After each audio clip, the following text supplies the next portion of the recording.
Oh, welcome back to Hearthstone Masters Tour Los Angeles, bedroom edition. For those of you who do not know me, my name is Heatwave, and of course, you guys all know Frodan. Frodan, that was an awesome first round. How are you feeling?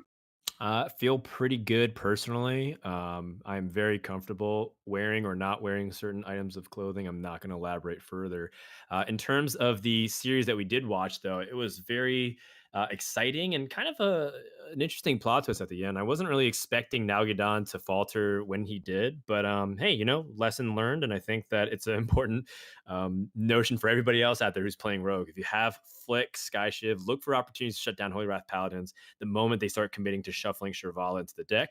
And most importantly, for those combo enthusiasts out there, never give up. I think that's like a really big lesson learned for everybody else there. You might be resigned to like, well, I'm 99% likely to lose this game, but hold on to that 1% because sometimes it happens.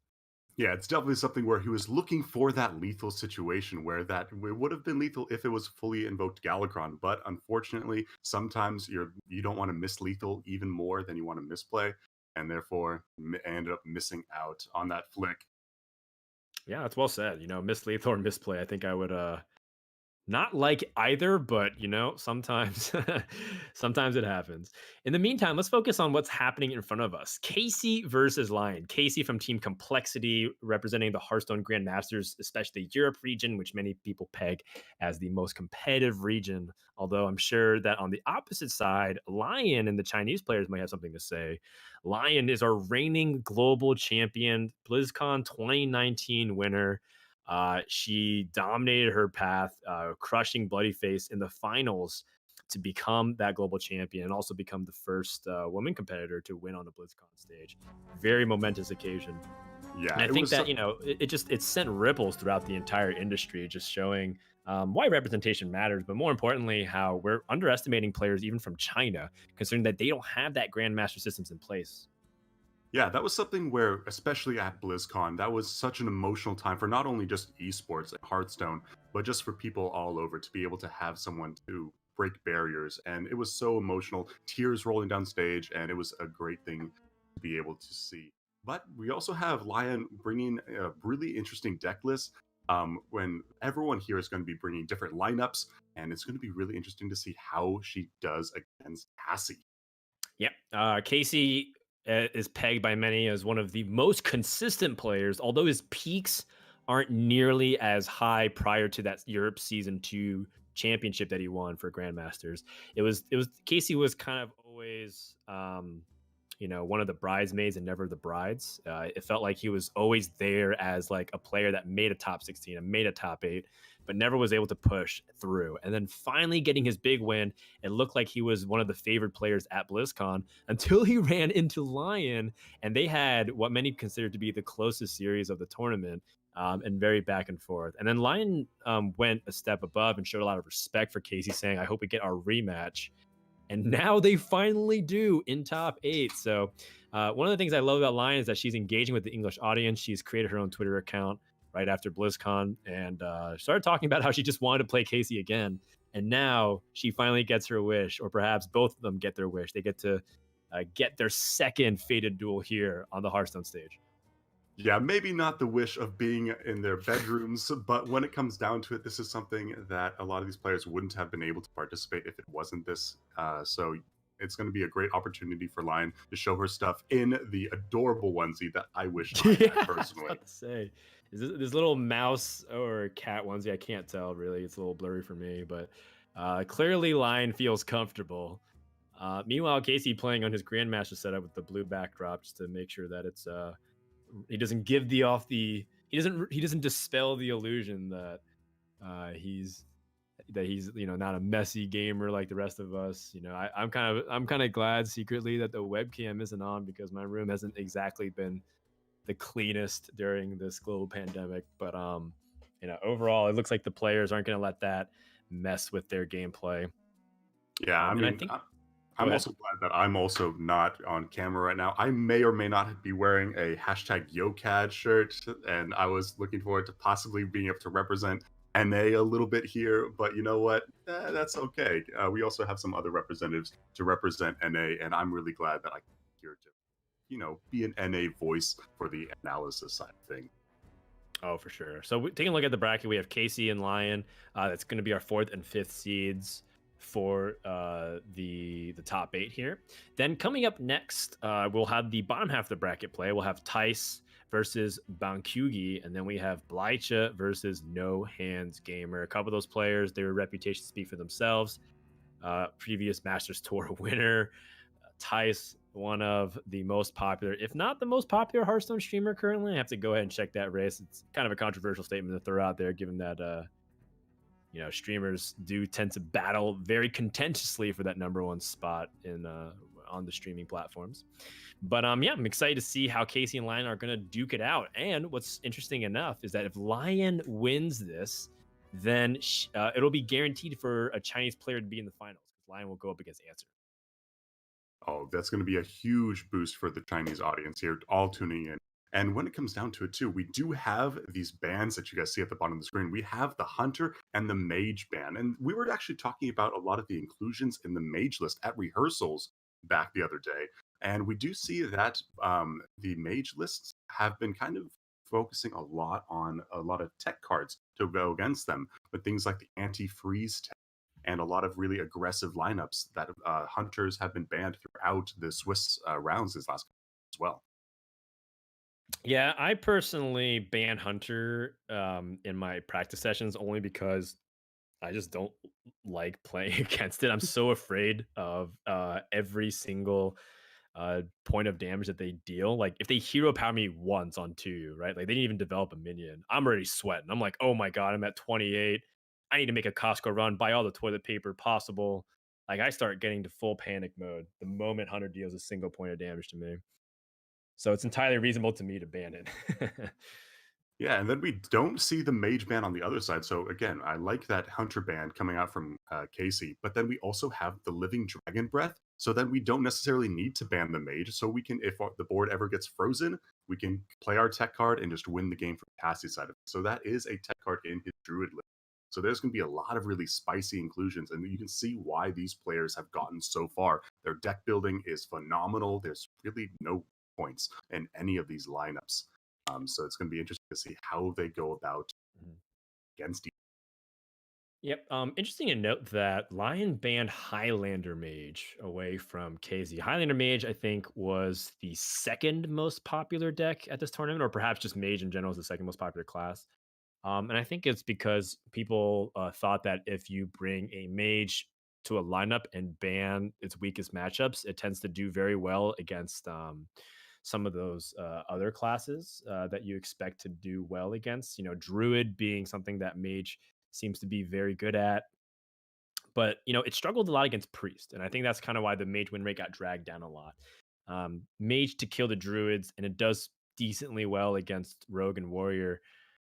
It seems like overall there's not too many bad matchups until the combo priest comes into play. There's no combo priest from Casie's side. Casie is bringing a Quest Druid, Highlander Mage, Galacron Rogue, and Galacron Warrior lineup. So pretty straightforward of a no Hunter lineup. And it's going to be starting off with Galacron Warrior, which I do like. I think Galacron Warrior is very versatile, and I think it's a very good opening against Lion's lineup here. Yeah, and Liooon is bringing that aggressive Dragon Hunter lineup instead of the more popular in this top 8 of the Highlander Hunter. So she is going to be able to be push a lot of damage in any of the that she's looking or any of the matchups get. But that is banned out, so that is something where it's going to be interesting to see how Casie is going to be going at this. And then when it comes down to it too, we also have Casie with the Mage lineup or with the Mage list. We don't see the Flame Strike Lions lineup, which is something that we were talking about, how that doesn't necessarily line up well against the meta. Yeah, so we'll talk more about Mage and stuff when we finally encounter it. But for now, we do have the Druid and Warrior to start things off. It is Quest Druid for both of these players. Quest Druid is a kind of a deck that's kind of found a resurgence. People were talking about Embiggen and Breath of Dragons, or just getting that mana crystal ramp started off early. And then I kind of forgot about that Quest Druid just still is very good at what it does, which is to spend a couple first turns passing with a bunch of mana excess, and then just having nonstop waves of pressure, backlined by Ysera Unleashed, having her portal shuffle in, just getting a ton of dragon value and pressure towards the end of the game.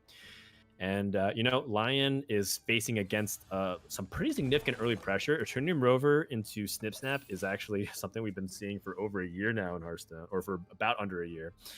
And it's been very, very effective way to get your things rolling for this deck.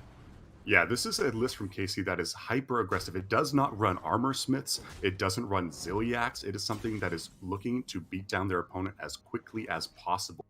And that's exactly what he's going to be looking forward to do, because this Druid list is something that's going to take its time to really start developing boards. It has a lot of draw to get, like you were saying, to that Ysera Unleashed combo at the end game. So I really like the list that Casey's brought here. It's hyper aggressive, should fare very well. Lion. Yep. Aggression is just what this warrior deck does best. I think some people look at it and just approach it like a mid-range deck, saying, you know what, I can take my time and maybe like try to play a little slower if my opponent's giving me time to do it.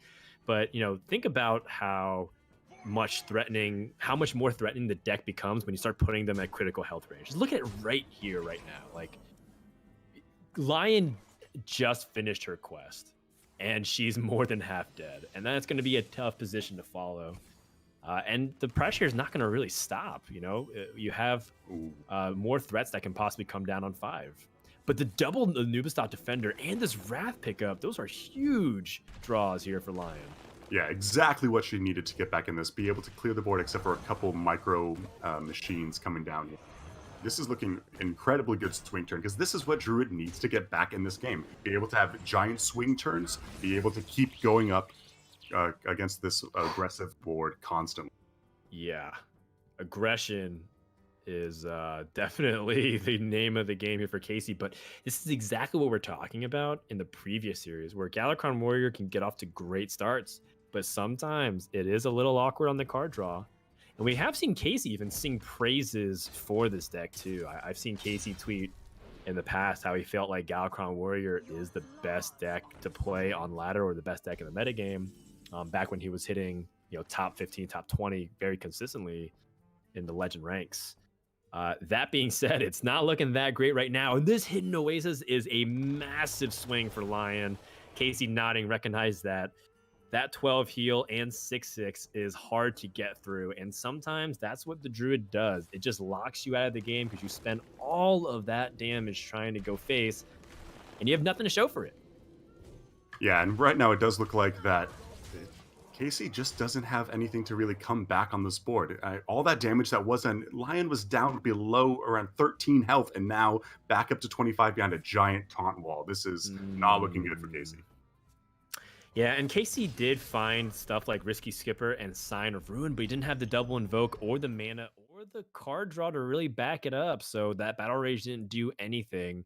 And that is going to be a quick concede. Lion off to a fast 1-0 start over Casie.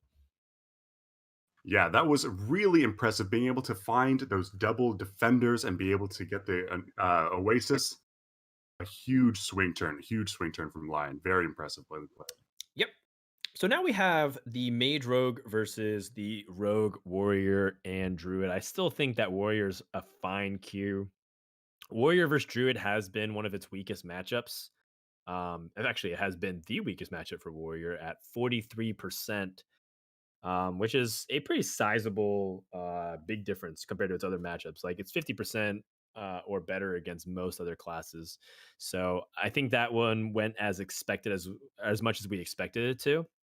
And it makes sense because Druid has really big, thick minions. You're talking about six taunts off the Hidden Oasis. You're talking about the Winged Guardian.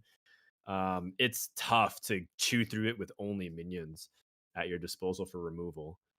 That being said, it should be easier to go up against the other classes with Warrior for Casie. Yeah, one of the only ways that the Warrior is able to really win is an early Galakrond and be able to really have those really big minions to answer the big minions from Druid. And with all those rush minions and things to be able to push damage, it needs an early Galakrond to be able to pull off that win. So without it, it looks like that was an easy concede for Casie. Yeah, so then the question becomes for Lion, what does she have to fight against this? Highlander Mage has been something that's been inconsistent for myself, but that's largely because I feel like there's so many different deck lists out there that I couldn't really settle on just one. You kind of mentioned the flame strikes coming in for Mage and like how it's been in and out. I feel like there's a lot of that deck. There's been like 5 to sometimes even 8 cards that you kind of just rotate in and out of this Mage deck list that could end up making a big difference in certain matchups and also just be completely dead in others. So I think it's one of the more interesting things about Highlander decks currently for tournaments are that Highlander decks have so many different paths that you can build, and it does kind of like what you're saying, test your deck building prowess. Are you able to make a read on like what you need to be teching towards? Were you expecting more things like Priest, or perhaps you were playing more anti-freeze tech, which we saw make its way in a couple lineups because you maybe were trying to beat other mages. So I'm really curious to see how Lion's deck tech choices here will influence the matchup. Yeah, and like you were saying, Living Dragon Breath is in the Druid list for Casie. So even it looks like Lion's going to be a little bit fortunate here, being able to get the Warrior against the Mage. So no anti-freeze tech in this list. However, it is a hyper-aggressive list. So if Casey's able to start pushing damage, Lion will be on the back foot, especially with heal cards like Alex Straza in her hand already. So not being able to get it off of Luna's Pocket Galaxy later on in the game. Yeah. Oh, looks like Casie was off to a little bit of a slow start, having nothing turns 1 and 2, but finds that town card at the very top of his deck on turn 2. So that's a really nice thing. You definitely, again, want to keep curving out and keep pressuring the mage as best as you can. Now, Lion is playing the puzzle box list along with the amazing Reno. And I've seen that this was experimented a ton with the moment Amazing Reno hit the ladder. And I first saw Elefanti, I believe, hit top 10 legend with a deck list very similar to this, because you're just basically trying to capitalize on Dragoncaster and utilize a bunch of removal, then use the Amazing Reno to outvalue decks over time, on top of course, keeping it safe. So you're playing much more of a removal-centric deck as opposed to the traditional ways that the Highlander Mage like to get ahead, which was Mountain Giant, Conjurer's Calling, and just like really try to end the game quick there. Yeah, there are also a lot of combos with the things like the Tortolan Pilgrim and the Dragoncaster with the puzzle box and the Power of Creation, where instead of using it to clear a board with middling tempo gain, you have these cards that can just swing the game heavily into your favor, being able to push a lot of stats on board possibly, and be able to go from there. So when it comes down to it, I really like having things like the puzzle box and the Power of Creation instead of just the pure removal of things like Flame Strike. And things like Siamot in hand too, it's also a big minion to be able to get in the way of cards or decks like this Warrior that do not have hard removal. Yep. And you're talking about the lack of hard removal. Casie says, I'm not even going to bother removing that. You remove it, and I will just keep pressuring the face. And I like that. Again, try to put as much pressure onto your opponent. If you were playing a more traditional mid-range deck, you would be trading and picking up your small advantages, and then over time, overwhelm your opponent with game-ending damage or game-ending pressure. In this case, Casie, instead of trading, just says, you know what? I recognize that you probably have a hard time trading and dealing with this. And he's kind of right. Lion does have a Dragoncaster available to him, but available to her, but the only thing that she can cast with it that's significant would be the puzzle box, and that's a little bit too risky right now. She doesn't find the free Frost Nova. Malygos gives you an upgraded mage spell to use, and they are really good. Some of them are really cheap, some of them are really powerful, but Frost Nova going to 0 or to 1 rather is often the thing that you really want to get. Yeah, polymorphing the 4/1 Bomb Wrangler is definitely not what you're looking for if you're Lion, but it's definitely not what you're looking for if you're Lion, but it's something that she has to do to be able to stem this damage coming in. Yeah, polymorph. Just goes to show you the state of the game that Lion does not want to take any unnecessary damage. And Casie finds an opportunity to use Magnetic with Snip Snap after polymorph from the Malygos had been used. Yeah, also Oh diversifying boy. effects, double magnetic on both these boom bots, massive threats, and Lion again. This is actually something where that flame strike might actually have been useful here. Yeah, although Lion still has the puzzle box, and we've seen some puzzle box shenanigans, and I don't know if Lion wants to rely on that. It's never a great feeling when when you are stuck in a spot where you have to use puzzle box to bail you out. But when it comes down to it, it looks like that's the case. And you know what? We saw a lot of puzzle box. I just got done casting DreamHack Anaheim, and puzzle box plays were always entertaining. So you know what? I want to see Dragoncaster come down here Oh for puzzle gosh. box. Yeah, and Lion is even stuck with harder questions. Do I preemptively trade because it might ruin, it might not give me the opportunity to attack because there's so many possibilities. Puzzle Box casts 10 random spells. So this is a risk, but Casie already nodding, understanding that there's a Yep. lot of things that can happen. Her portrait's green, indicating that she can attack with her hero. She's getting the bite. Stormbringer. Ooh, buffed up big minions. Ooh, the freezing trap is not inconsequential against this warrior list either. And she did end up getting the attack off just in time, taking minimal damage. And now Casie has to deal with the secrets, although they are both minimally impacting. Freezing Trap is one of them. The other is Repentance, I believe, or was it Eye for an Eye? It was a weak Paladin secret either way that Casey doesn't have to stress too much about here. Yeah, and then the side quest is Righteous Cause, which is going to give +1/+1 to all minions on board after you summon 5, which this is not the deck that Righteous Cause is ever going to be useful in. Oh, yeah. Sign of Ruin.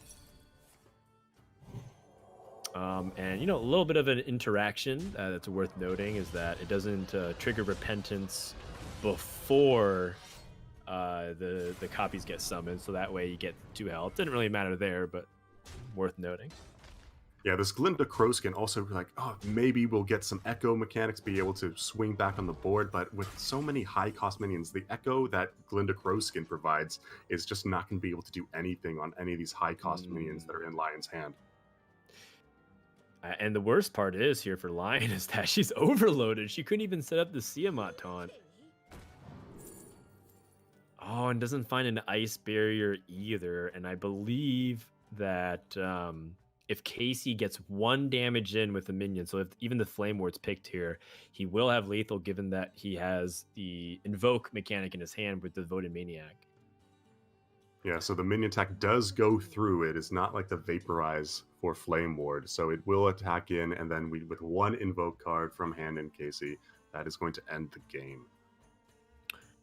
Yes, unless of course Casie plays around Ice Barrier, or does something else just because he's afraid of it. But I imagine that he understands the risks and won't be thrown off. And you can see how impactful things like the microbots and even just the weapon chipping in for 1 do matter.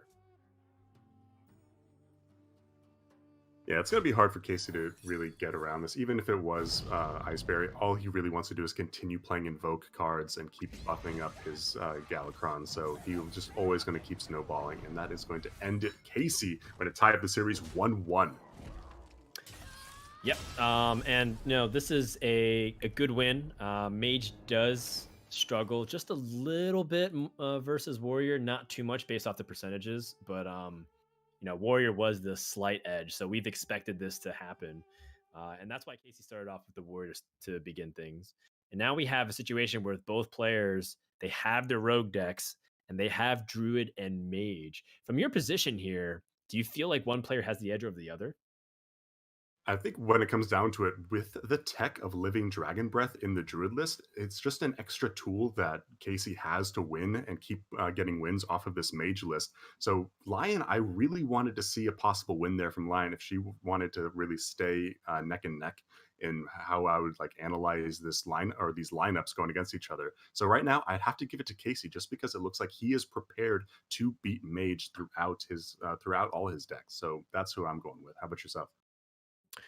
Yeah, I'm gonna give the slight edge to Casie as well in terms of just how the 2 decks line up. Personally, I like Druid as a proactive game plan compared to Mage.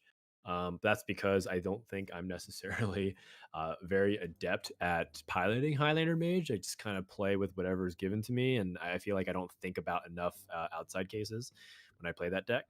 And I think that like favors more. That probably just makes me feel like Druid is a lot more solid, given that it is very much like that. You can just play Quest Druid, just kind of get pop stuff on board after you finish it, and you should be. The data does kind of imply, based off of what we've seen on stats and what's available publicly on stat sites, to show that it is relatively even for some of those cross matchups.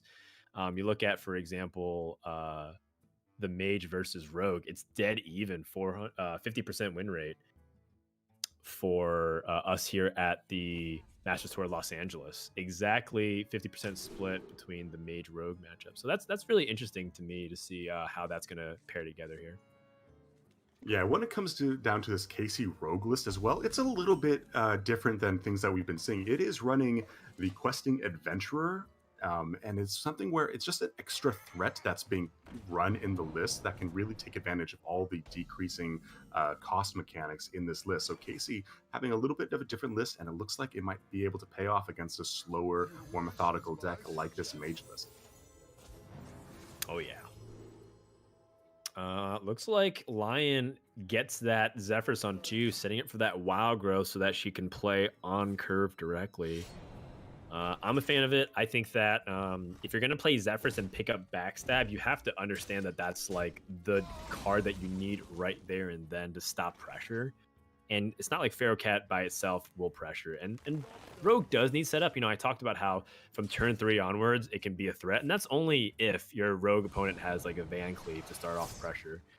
In most cases, Rogue still needs a little bit of setup time. It's just that once they put their foot all in the pedal, it's really tough to get your footing at that point. Yeah, the wild growth early is just so powerful when a deck has so many 7+ cards and so many legendaries. This is one of the most expensive lists out there, and when it comes down to it, there are just powerful plays in the late game. Wild growth always a go-to, and right here, Liooon, I would be shocked if she doesn't play the Snip Zap, get some tempo on the board, be able to start fighting, so then she can get to those late game cards. Yeah, never really happy to see Snip Zap just come out on turn 5 as a one of. You'd rather be able to play it multiple times with that echo of power, but kind of like what you're saying, just get ahead on board so you can make way for those 7-cost cards. Interesting set of choices here for Casie. I think you can almost make a case for any of them, but Marsh Drake is something that you can use right now, which is why it's what's appealing to me. You can play Marsh Drake and then use your dagger to kill a 2/1 poisonous Drake Slayer. Yeah, a Witchwood card that people almost thought would be an auto-include in Rogue because of that exact interaction. Be able to develop a weapon onto Marsh Drake on 3 and not deal with the downside of summoning a 2/1 poisonous minion. So big, powerful 5/4. This is what I experience a lot when I play Highlander Mage. I feel like this is one of the situations where, you know, because you're a Highlander deck, you kind of have inconsistencies in your draw. So how does Liooon pull herself out of this situation? Looks like she's just going to use the first half of Ray of Frost and whittle it down slowly, and I think that's making the best out of a, you know, quite poor turn 6. She has too many expensive cards, and that's some of the argument against playing things like the Amazing Reno. It's a very expensive card, so if you have other opportunities like Mountain Giant, you could probably potentially play it much quicker as a trade-off. Yeah, we do see the snap pick from Wanderer Swan here from Casie. And yeah, that's definitely the case here. It's something where Liooon is going to be looking in to draw out her curve, and she does get the Quartet Defender right when she needs it. It's not going to provide all the full healing, but at the same time, it's something that she can actively play and put stats on board. Yeah, I guess the follow-up is she going to use this Ray of Frost number 2? Yeah, the 5/5 is just too much damage. Be able to get a trade or value trade into the Quartet Defender. I really like using the Ray of Frost there. And now she's going to start getting some more powerful turns. She has Blizzard to freeze out the board consistently moving forward. And then all the big boys start coming down. Caligos, Alexstrasza, Amazing Reno. That is what Liooon is going to start getting the swing back into this game. Yeah, so the song and dance is now turned into, can Liooon stall long enough for her big bombs to hit the board and start swinging the game before Casie just pops off? And, using that Ray of Frost, it does have its use cases on turn 10, but it's going to get more expensive. It's going to get hard to play when you have things like the Amazing Reno and Caligos. I guess Caligos could play that other Ray of Frost, but you're looking for higher impact spells. For now, Liooon just going to stall. She has Alexstrasza the following turn. That's a big pickup. Either one of them, and then has the Amazing Reno or Caligos as options. Now, Casie pressing in for the Wondrous Wand. Interestingly enough, he had the Boom Pistol Bully as a way to shut off a turn 9 play from Liooon, but ends up going for this to try to see if he can go for a big tempo swing instead. Yeah, landing all minions. This is going to be something where he's able to play a lot of stats, really take advantage of this board state, and make Liooon need to get something get the dragon that affects the board from Dragon Queen Alexstrasza. Because if it's just some mid-range dragons, it's not going to be able to enough to keep her alive. There's a lot of damage here that's presented from Casie's board. Liooon sweating, please no Van Cleef. She has no answer to that Van Cleef whatsoever, but that is the third free card given to her by the Wondrous Wand. And that is it. Casie actually had a relatively tame turn. That wasn't, honestly, that wasn't that great. And Liooon draws the Doomsayer. Oh my goodness. And that's something where we do have the Goblin Lackey, but the problem is the board is at 6 minions. Casey's unable to play a minion and give it a rush like the Waxadren to be able to kill off this Doomsayer. So it looks like it's going to live. Right, the 6th minion spot on the board. Very tricky because now Casie, like you said, can't utilize those rushes. It's pretty much just like Sap or Leroy. Or Flick, I guess. And these aren't situations that you normally want to use it. And also because Casie is kind of in a situation where even if he does find a way to answer Doomsayer, there's the Amazing Reno follow-up. So it seems like Casie says, you know what? Clear the board. Fine. But this is what Liooon wanted. She didn't want to have to play the Amazing Reno because now she can be proactive with her Alexstrasza. Yeah, Dragon Queen or either Alexstrasza on an empty board is exactly what you're looking for. Obviously, your opponent's at 18, so it's just Dragon Queen Alexstrasza this time around. This is amazing for Liooon moving forward. And she gets Varanus and Cobalt Spellkin. Varanus is very interesting, especially if she picks up other 1-mana ways to benefit from it. She picks up Elemental Allies and Arcane Breath. I'm tempted to play Varanus. It's a 7/6.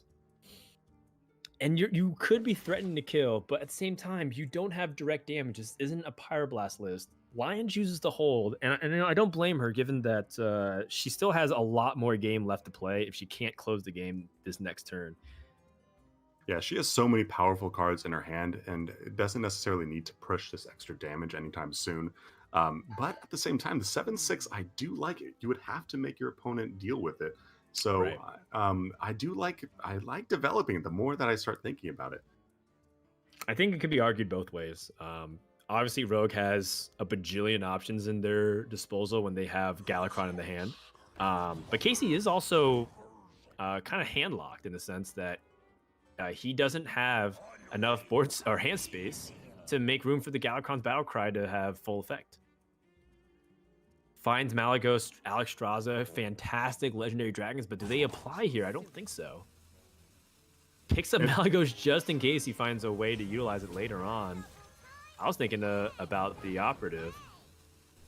Yeah, no matter what the Draconid, rather. Yeah, depending on what the big dragon that comes down, that's exactly why Liooon was going to be holding onto this Varanus. It's going to be something to be able to deal with anything that she just can't be expecting. She has the Arcane Breath also in hand to be able to pick off any giant Van Cleef turn or anything huge coming off of these Draconoid lackeys.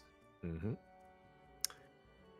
This is a spot where I think with Liooon, she doesn't have many opportunities to play Caligos, I think, but that was a very relatively weak turn. Your opponent just committed a ton of resources to set up 4 1/1s. I like Caligos here.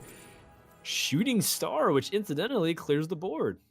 She already has Book of Specters. I don't think she needs a second copy of it. Yeah, I mean, that could have been a flame strike. It's basically the same thing in this case, even though it is a one mana. You're like, ah, dang, I only got a one mana spell off my Caligos. But you know what? It gets the job done. Ooh. Does she trade to a 1/1 here? Instead of pushing damage with the Cobalt Spellkin. Looks like she pushes damage. I 100% agree with that. I think you want to start putting your opponent into a difficult situation where they have to keep trading. And here we go. Questing Adventure, Galakrond gets the full 4-card draw for free. With the questing adventure on the board, this is going to be a huge turn for Casie, and he needs it. Oh, finds the flick. But this is a big development turn, and this is what this is why holding onto the Amazing Reno was a very good situation for her. The Amazing Reno can really come in here and shut down a lot of that board. And that's why you see Casie, he was kind of desperate. Oh, but the battle cry from the Boom Pistol Bully. Exactly. From being able to do that. Which Casie also didn't develop the other Shield of Galakrond in hand too, so expecting something big, even though Amazing Reno was locked out on top of, and she gets the Arcane Explosion. What a draw from the Arcane Breath! Holy. Yeah, that was a massive swing. Casie was really hoping to have some minion stick onto the board here after that Boom Pistol Bully. He has Leroy in hand. And he has the attack with the Galakrond, but oh, he's gonna use Malygos and Seal of Fate and Backstab. All of a sudden, this has transformed to a Malygos rogue. And Casie trying to fight back for board as best as he can. Yeah, gets the value from spell damage, makes it into a 10/10 taunt. That's something that Liooon has to be able to deal with. But at the same time, with such a full hand from Casie, this also she doesn't want to use this Amazing Reno on just one lackey and one 10/10. Yes, I will say that it looks like the hand is bugged on Casey's side, so it is probably more empty than we think, and it makes me think that the Shield of Galakrond was committed by Casie. So I think that Casey's hand is pretty much the 4 cards you see on the left there. And Casie not happy to see that. Obviously would have even preferred a better 10-drop like Colossus of the Moon. Another Boom Pistol Bully comes out to stop Liooon from developing more, and this is starting to get tough.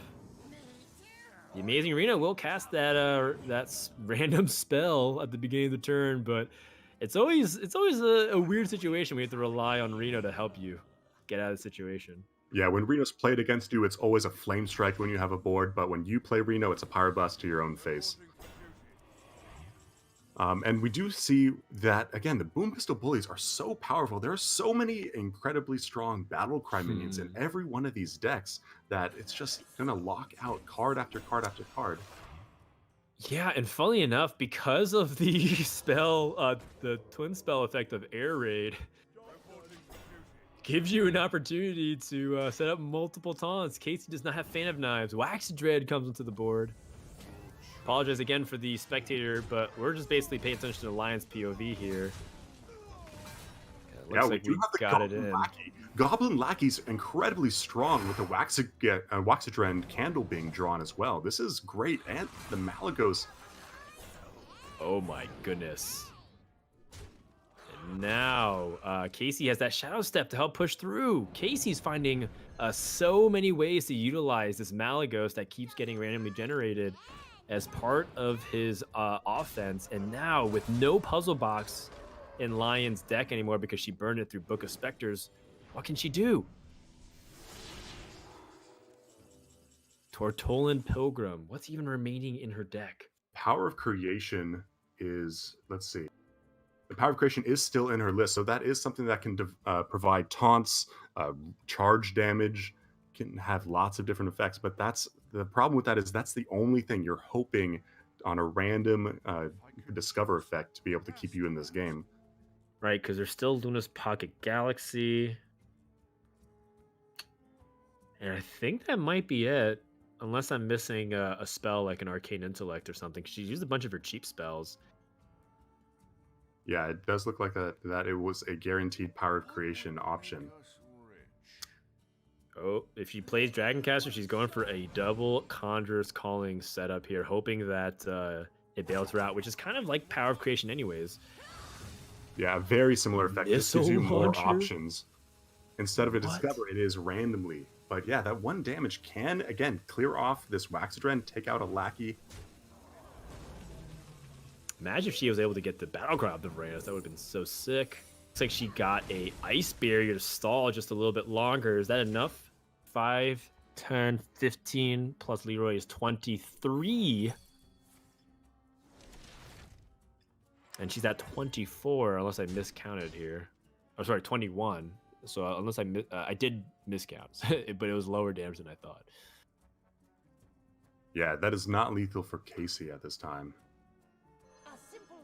A real clutch Ice Barrier for Liooon. Oh wait, never mind. Malagos isn't buffed anymore. He got silenced. Yeah, that was a silence. That was Earthshock from the Amazing Reno. So Amazing Reno coming in clutch for Liooon. Oh yeah, he's amazing, all right. Amazingly awkward. Well, Liooon still has 1 cast. Oh no, she incidentally gave her opponent a little bit more damage. Luna's Pocket Galaxy is not going to do anything here. So however, Conjure's Calling, summoning things like Sunwalker would still be very effective here. Yeah, both, again, the Tortollan Pilgrim and the Conjurer's Calling options. Playing the Twilight Drake, it's going to be basically a smaller version of the Tortollan Pilgrim, so it does look like I like the Tortollan Pilgrim here, going for that power of creation, so then we can get some stats on boards and hopefully get something that affects the board, rushing minions from the Evasive Worm, or taunt minions. All powerful choices. Yeah, I was looking at Lion's possible out. She did have Reno the Relicage still in there. Power of Creation. So it was there was 4 spells remaining, which is partially why. Oh no. Portal Fiends are not it. Needs to minimize amount of damage, has to take some poor trades. And that 7, 8, 9, 10. Leroy is it. Also has the Deadly Poison to boot with and the Sinister Strike. Yeah, what a game. That was a back and forth for both of them going toe to toe, but Casie does end up pulling it off with that Galakrond Rogue. Really impressive play. Yeah, and I would say that Casie, once again, just kind of showed why Rogue is such a deck to be feared, because it just felt like there's a lot of surprise moments. We weren't sure how aggressive Rogue could be in certain positions, but then they find the High Spear and Togwaggle, then they start putting on a bunch of pressure, and that helps find the Galakrond when he just played the Kronks, recognizing that he's going to lose his board, and finds an opportunity to put on pressure later on. And also you get to see that why some players, when they start building out the Mage deck list, really start to ponder about their top end, because if we think about it, pretty much the ideal removal scenarios happen for Liooon. Her Doomsayer didn't get answered. She played Reno on a 5 minion board and still felt like she didn't able to find enough control over the situation. Granted that she did have a couple of other outs, and it was unfortunate that she burned one of her most powerful cards in Puzzle Box of Yogg-Saron off the Book of Specters. Those are some of the risks that you incur naturally by playing things like Book of Specters in the first place. So Lion's going to stay on the Highlander Mage once more, but now Casie has the Druid. And in my opinion, I think this is one of those X factors. Mage is doing well against Druid in the field so far in Swiss. And Lion's down to her last life. If she dips out here, she would exit out of the single elimination bracket, because there's only 1 chance here at this point. It's not a Swiss portion where you get to keep playing. Yeah, and we do see that Liooon has been trying to get a win from this Highlander Mage, really thinking that that was her time to be able to pull off a win, because Casie, like we're about to see, with that Druid list, does having that Living Dragon's Breath, which is basically teched in to beat this Mage list. So even though Mage still has a fighting chance with all of the crazy power turns of Dragoncaster into the Amazing Reno, into Puzzle Box of Yogg-Saron or Power of Creation, but when it comes down to it, it's going to take a lot of stats being dumped on the board all at once and a swing turn from the Mage list to be able to beat this Druid. Yes. And I love the tech of the living dragon breath. It's been very good. It is a card text that says your minions cannot be frozen, and so when you're fighting, you're expecting to fight against a lot of frost novas or blizzards, or even those one-off cards like the Ray of Frost that freezes a little bit, um, or your opponent randomly somehow generates free spells through shenanigans, like Kona Cold. It's very useful in those situations. So Casie has teched. Is it enough to defeat a Highlander mage, which has been doing pretty decently? I would say that if you're playing thousands of games and people are teching to beat your deck and you're still at 50% win rate, I would argue that you're a very strong deck in tournament. Yeah, and Mage incredibly is one so. of those, being at the second most popular class at a tournament. Yeah, what Mage is going to be looking to do here is, again, have those swing turns with the Dragoncaster, or the kind of middling backup plan that the Mage is going to be looking for is to try to deal with all of the Ysera Unleashed boards from the portals being drawn, which is incredibly difficult to do. You have to be able to get board removal from your Zephyrs and get a powerful Frost Nova Doomsayer off to just be able to fatigue out the Druid. But there's so many stats that the Druid is going to be able to put into play that even though it's possible, it is incredibly difficult if you're unable to be the aggressor yourself in the mid game.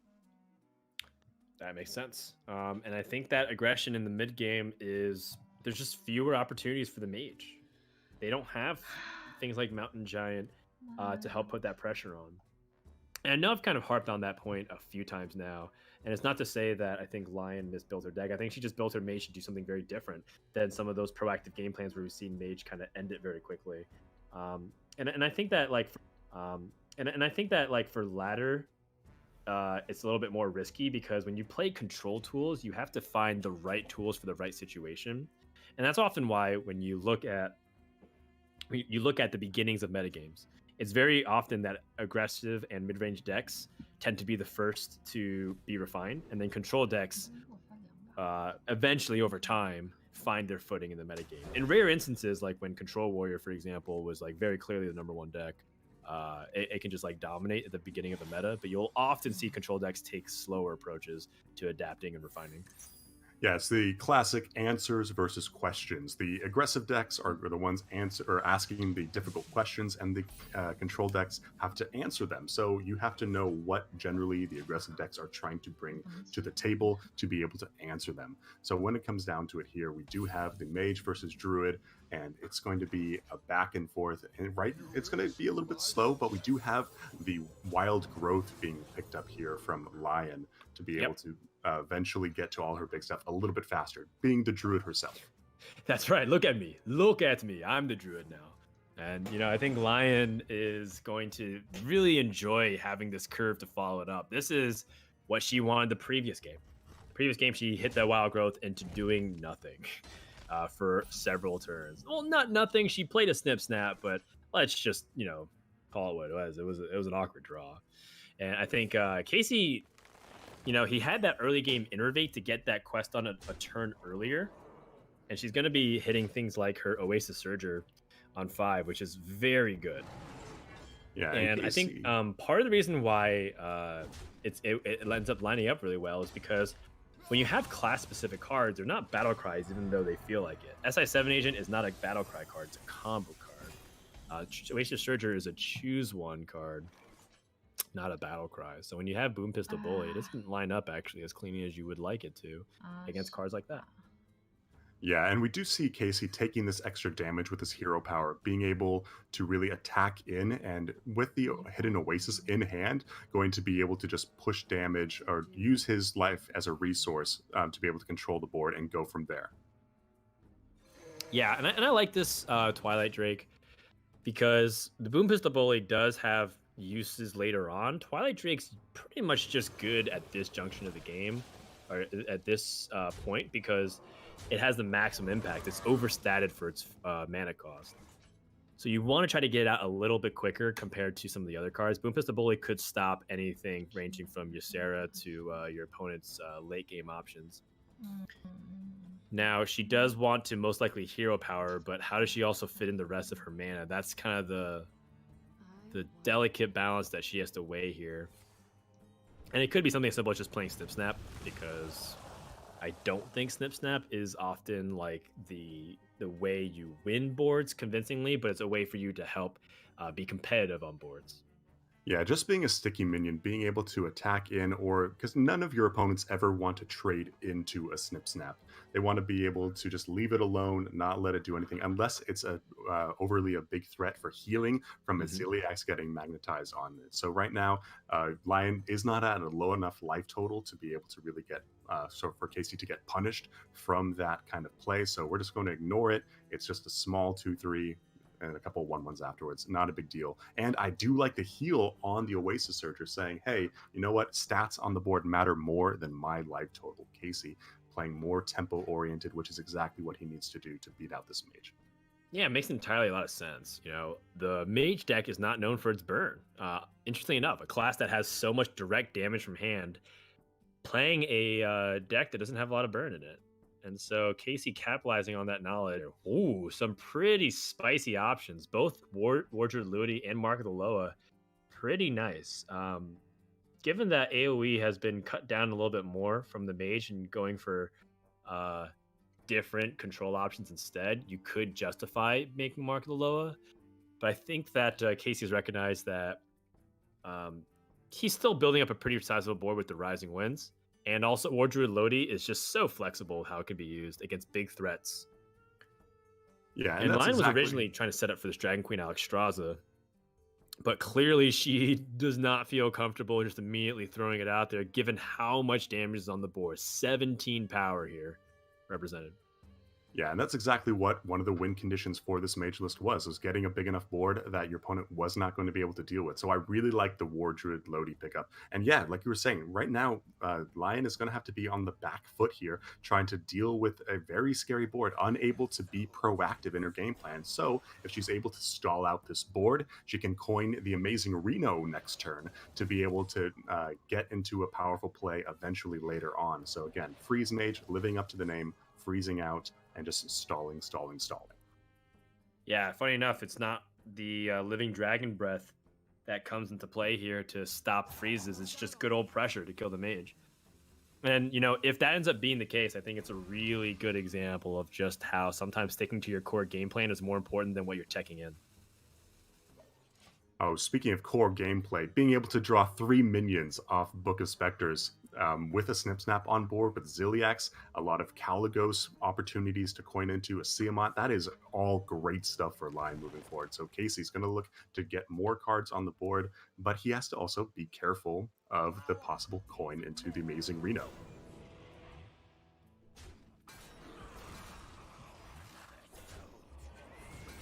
Yeah, and I kind of wonder here from Lion's perspective. Oh wow, this is a new Passat defender. This is a pretty big commit. And I think that this is like entirely justifiable as an amazing Reno. Plus, you actually even have leftover stuff through the 1/1s that your opponent can't hero power. The microbots off the Snip Snap, like you said, can also be used for magnetism effects on with Ziliax. So I like the amazing Reno in this spot. Yeah, the answer Um, on Casey's side is incredibly powerful. Something that I love to do with this Druid list is getting an early Ysera Unleash down, and then being able to not necessarily have all the portals come out at once, but have your threats more spaced out. So a control deck like the Mage can't deal with all of them in a single card like Zephyrs or a Puzzle Box of Yogg-Saron or Blizzard or what have you.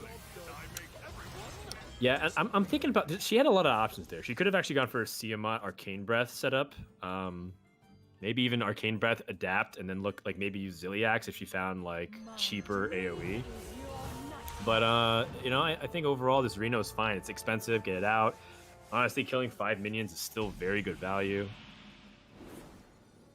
Yeah, and Casey going along with that, Ysera Unleashed into the Flibinus Floop, probably going to be that following turn. However, Lion does take this opportunity. A 4/12 is not threatening, so able to play the Dragon Queen Alexstrasza. Double Yes. Malagos. Wow, Malagos with the Arcane Breath gets to return the favor, if you will. Both Malagos. Malagis. Definitely Malagis.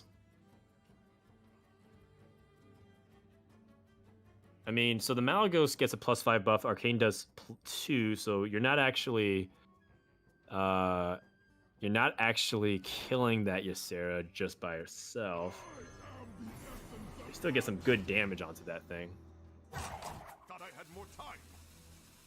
Yeah, just being able to develop or find another spell as well. The more stats, again, this is something that we've been talking about a lot over today, and even pre-prep earlier this weekend, is how many decks don't have pure like hard removal when it comes down to it. And Druid is one of them. They have a lot of damage-based removal, so this is a lot of stats on board that Casey's going to have to deal with. Yes. Another Ysera Unleashed, drawing more portals. Druid Lodi also really good for removal as well to take out things like that Malagos. Which That is extra spell damage. Oh, the spell damage is also very nice too.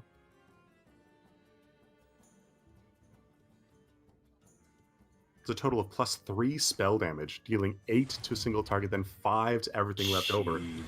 Oh, talk about not needing hard removal. This is just as much removal as you'll ever need as a druid. Right.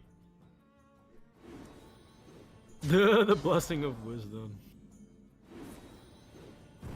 Yeah, those times when Reno doesn't help you out. Okay. Blizzard is pretty solid. It's kind of annoying that Lion doesn't get that benefit of the microbots I misspoke. Of course, Reno destroys everything, makes them all disappear, doesn't destroy all minions. So now she still has some good options with the Blitzcrank, but the Blizzard. And does have an opportunity to try and freeze the board and try to stop that pressure. I'm looking at Caligos as well because it is a board opportunity to develop the board pretty meaningfully and get cheaper spells with Puzzle Box of Yogg-Saron later. Yeah, just playing Blizzard naked and playing a natural card after it is something that's not necessarily going to do too much here. So the 4/12 on board is a lot stronger than just playing like the Arcane Keysmith and some other random little spell as well.